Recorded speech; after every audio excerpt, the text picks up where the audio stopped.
Redditors who have a job where they go into other people's homes, what's the weirdest or most disturbing thing you've seen while working in a customer's house? Hey guys, welcome back to the internet. I hope you enjoyed my firework video, but unfortunately we have to go back to stories now. So disturbing? Not at all. Weird? A bit. So I was a medical equipment delivery guy for a couple years. Went into a dementia patient's house and had to instruct his caretaker on how to set up a large E-tank of O2. As I was kneeling down, my phone went off with my really low-key notification tone, which was a singular beep.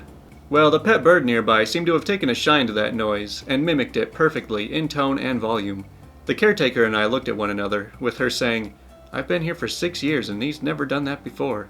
From then on, every time I delivered and knelt down to re-educate the caretaker, SOP demanded it, that bird would instinctively ping me, until I let my phone notification sound go off. After which, the bird would celebrate by bobbing his head up and down and turning in a circle. Man, don't underestimate birds. They can be pretty good at trolling. I once helped renovate an old building that was a house, but converted into a business and was super run down when the employer bought it. We did a ton of work, including removing subflooring and ceilings.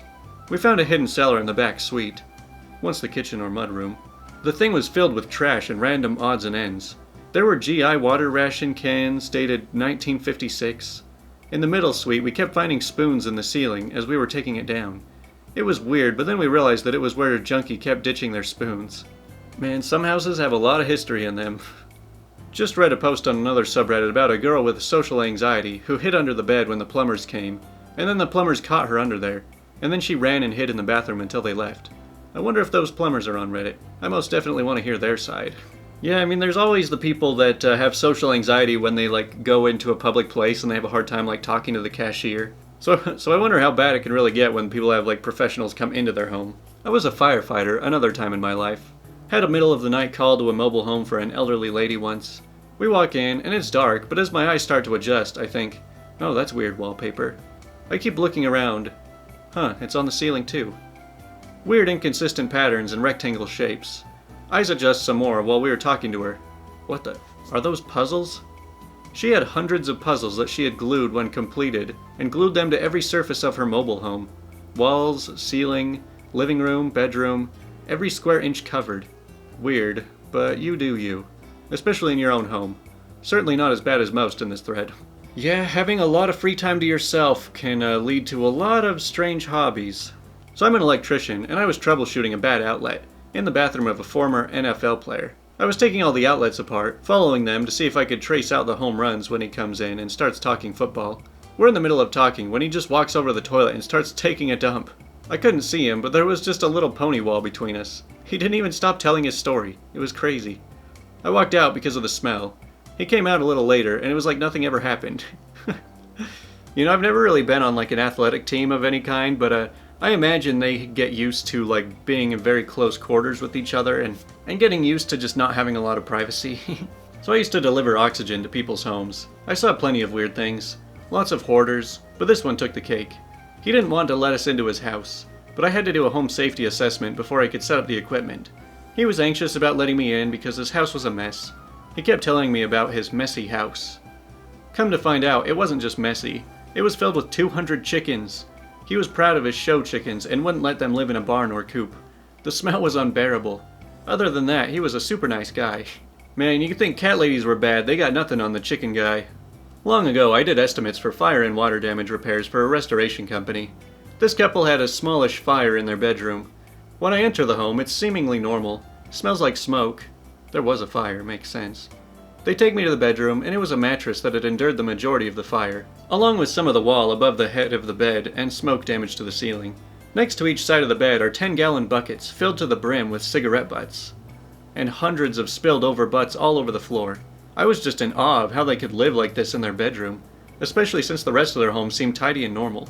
Also, completely beyond me why they wouldn't clean that stuff up after fire, if for no other reason than insurance adjusters being able to blame them rightly and possibly not pay out. How did I start the fire? I asked, required to ask. No idea, the husband replied. Yeah, it's bad enough when people smoke inside. I don't want to go inside of a house like this. I was a paramedic in Oakland, and once I was in a home where a child has been bitten by a rat in her crib. As we were standing there talking to the mother about her options, a rat walked up to one of the firefighters and bit his boot. The firefighters stomped the rat to death, and the rat was taken to the health department for testing. That was a strange situation. Man, that rat really had something out for humans, I guess. My boyfriend is a locksmith. During the 2008 recession, Las Vegas had hundreds, if not thousands, of homes that were getting repoed or abandoned. The company he worked for had him go and change the locks to keep people out. And usually this happened in the middle of the night to limit the possibilities of running into ex-owners of the properties. I sometimes tagged along, mostly to explore some of the ridiculously big houses that people had just left, but helped some of the time. This one house looked totally normal from the outside. You couldn't tell the difference from any of the other cookie-cutter planned development homes. But inside, in every room, there was one of those time-out dolls. If you've never seen them, they're a doll that stands against a wall with its hands up to its face. And even more creepy, usually they have no face. But they look like a kid hiding their face or pouting after being put in time-out. When I say they were in every room, I mean every single room.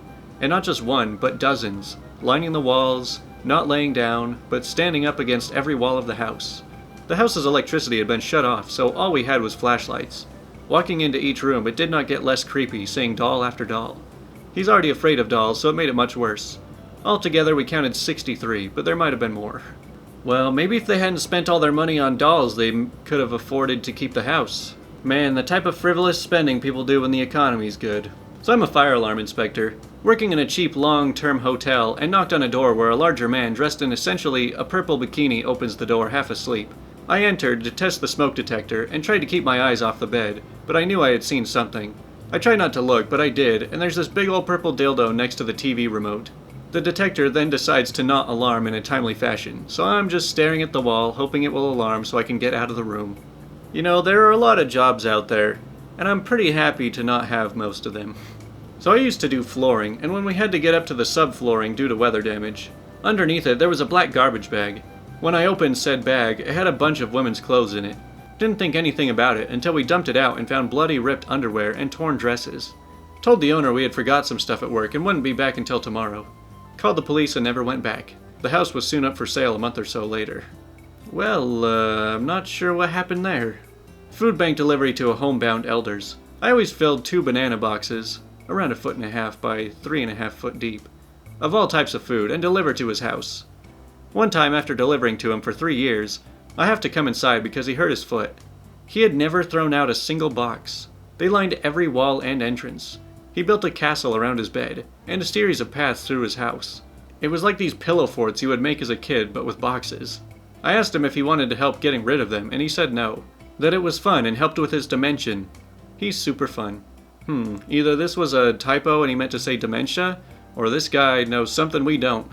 My uncle is a handyman, and he went in to do some work for a family, and the toilet was just feces. Not like someone didn't flush. Rather, nobody did, and the bowl was just crammed full of hardened stool, which had clearly been an accumulating scenario. Yeah, I'm not pleased to admit I've seen pictures of stuff like this before, and I just have to wonder how it got to that point. So I delivered pizza for about 2 years. I had to deliver to a local motel pretty frequently. One day I go to deliver, and a large lady, I'm talking 6 foot, 220 pounds, was decked out in dominatrix attire. She answered the door ready to get down to business, then immediately closed the door and threw a robe on. She apologized profusely and then tipped me $10 for the situation. Why don't people just look through the peephole before answering the door? Man, these poor pizza guys. Oh, now we got another pizza guy. So I delivered pizza, but for older customers, I'd always go into their homes to bring it inside for those who were severely handicapped, or just didn't have the strength to bring their food inside. One time I delivered to this lady who was covered in cat hair. Head to toe, and the inside of her house was rancid. I mean, I couldn't go in there without holding my breath every time. One time I went, and she had in her kitchen, on a table, a paper plate with what looked like teeth. And I mean a lot of teeth. Different colors and shapes, and just horrifically repulsive. Don't know whose teeth they were. From what I could tell, she had all, if not most. Haven't heard any stories about her since, so I'm guessing she moved or something else. Never will forget that smell, though. Ugh. You know, the one thing I find funniest about all of these ridiculous pizza delivery stories is that you'll have these like meth houses that are just full of people doing drugs, and it's just like a disgusting scene, and like everyone's just wallowing in filth in this place, and then somebody just decides, hey, we should order some pizza. Like, those two things just don't really mix in my mind very well. So I used to work pest control, went to a student accommodation to deal with insects, can't remember what type, carpet moths or bed bugs maybe. Anyways, that's not the point of the story. This one room is fairly clean, but we have to spray all fabrics with the chemical in question to prevent any eggs from having a safe space to gestate. So open up suitcases, wardrobes, that sort of thing. One suitcase is full of used tampons that she was saving for who knows what reason. Actually, I don't want to know. Nasty stuff, that. Didn't mention it, just did the job and tried to avoid eye contact at the end. Hey, I mean, we've all got our weird secret stuff hiding around our rooms. So I'm a face painter who does children's birthday parties. I've never had any super sketchy experiences, just a few rundown homes, but the kids always have fun. I went to one house, kinda messy and smelly, but no big deal. I started setting up my supplies, and I heard a weird peep sound above me. I look up to see a guinea pig running through a clear plastic tube attached to the ceiling. Then I take a good look around the house and notice that the whole place is covered with a network of guinea pig tubes.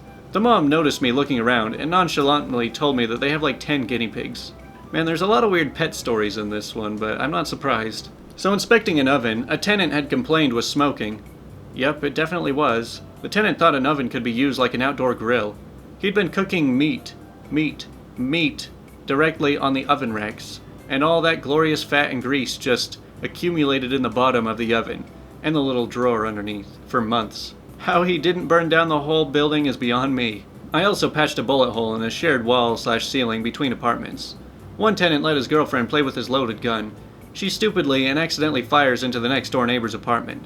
The neighbor was playing video games and didn't notice the bullet come through his wall into the ceiling. Had no clue until the gun-owning boyfriend knocked on his door in a panic and was relieved to see him alive. Whoopsie. Well, that was a bit of a hard batch of stories to get through. I hope you guys weren't too repulsed by this video. But I feel like all the views I get anymore are just from my most dedicated, awesome fans that are still left over. So thanks to everybody who's still watching. I guess we'll still give it a few more weeks, and if the channel still hasn't gone anywhere, then I'll probably move on to something else. But we'll see. Anyways, I don't have a cat video, so I guess I better go record one right now. So thanks for watching.